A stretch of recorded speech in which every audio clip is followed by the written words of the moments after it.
Bonjour, nous sommes avec Éric Seignerin, le président de 9e BD, l'association qui organise Bonjour.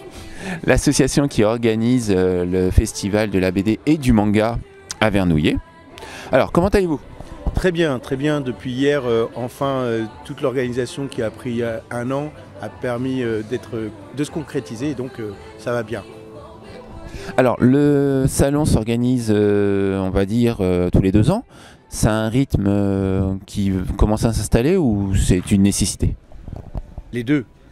La nécessité parce que budgétairement c'est une somme importante et la mairie avait souhaité permettre de se ressourcer un petit peu, et puis nous aussi de souffler parce que l'organisation d'un salon, c'est-à-dire la mobilisation des auteurs, mais aussi de trouver de nouveaux partenaires, de nouvelles activités, animations pour renouveler l'offre qui est faite au public, ça nécessite un peu de dépenses d'énergie et aussi pas mal de travail. Donc un rythme tous les 2 ans permet justement de réfléchir un peu plus en amont ce que l'on pourra proposer au public. D'accord. Alors, combien d'auteurs sont présents aujourd'hui, enfin sur ce week-end? Alors, auteurs et autres stands d'animation, on a invité l'ONAC VG qui co-anime et co-organise un concours de bande dessinée destinée aux collégiens et aux lycéens qui s'appelle Mémoire de Bulle. Donc, ils sont invités cette année. On a une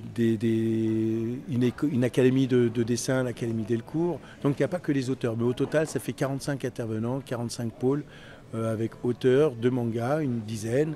C'est la plus grosse concentration de ce niveau, de ce type sur les Yvelines, on en est fiers. Et puis des auteurs jeunesse, des auteurs franco-belges, comics, une petite diversité avec un plateau qui s'est pas mal renouvelé par rapport à l'édition précédente. Et ça, on en est assez fiers. Donc 45 auteurs et intervenants. D'accord. Alors, vous parliez de concours. Il y a un concours généralement lors du salon. Qui l'a gagné cette année? Alors, le concours, c'est plutôt un prix des lecteurs, coup de bulle. Prix des lecteurs des médiathèques d'Orgeval et de Vernouillet.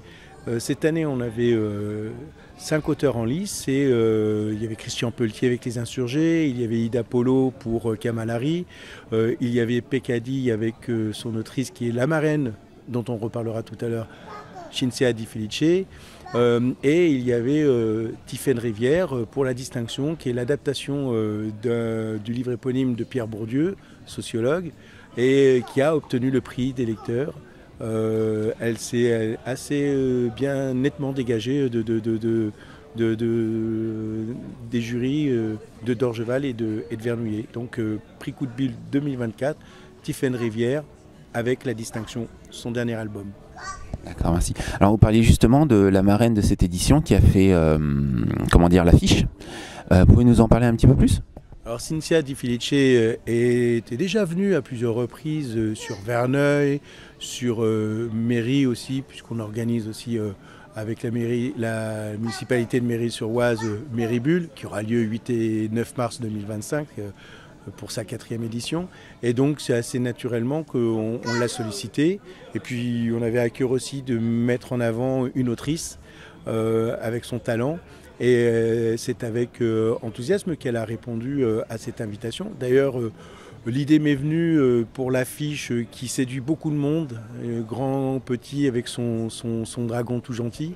L'idée m'est venue de créer une mini-expo sur la naissance de son affiche et donc du croquis de base à la réalisation finale avec les échanges que l'on a eus par mail où l'on dialogue sur l'avancée de son travail est exposé et a été pas mal apprécié par le public hier après-midi. Je gage qu'aujourd'hui, ça sera la même chose. Merci de nous avoir accordé quelques minutes avant parce que ce dimanche matin, ça va encore, il n'y a pas trop de monde, ça va arriver. J'espère que le public va braver l'intempérie et la grisaille ambiante pour venir se réchauffer malgré la fraîcheur qu'il y a dans ce lieu, mais en même temps, au contact des auteurs, trouver un peu de satisfaction et de joie. Alors, une toute dernière chose, qu'est-ce que vous espérez pour cette année? Enfin, pour l'association dans les mois à venir? On espère de toujours pouvoir mener des projets. On est déjà en projection pour l'année prochaine avec des petits projets. Alors il n'y aura pas effectivement d'édition d'un salon de la BD et du manga 2025 à Vernouillet. En revanche, il y aura activités animation et notamment destination des plus jeunes, des scolaires, du primaire, mais aussi du collège. Et donc on gage de pouvoir faire, de pouvoir construire, proposer ces nouveaux projets autour de la bande dessinée, autour de la mémoire, autour de la mémoire intergénérationnelle. Merci beaucoup, bon salon. Merci à vous et faites un tour et profitez. Comme ce concours de bande dessinée Bulle de mémoire, dont le but c'est de travailler la mémoire des conflits contemporains. D'accord. Avec un thème qui change chaque année. Et qui est cette année les animaux et la guerre. Bonjour madame. Qui oriente un peu la réflexion des élèves. L'idée c'est d'être transconflit, donc ils choisissent le conflit sur lequel ils veulent travailler, mais en gardant cette thématique en tête qui est les animaux et la guerre.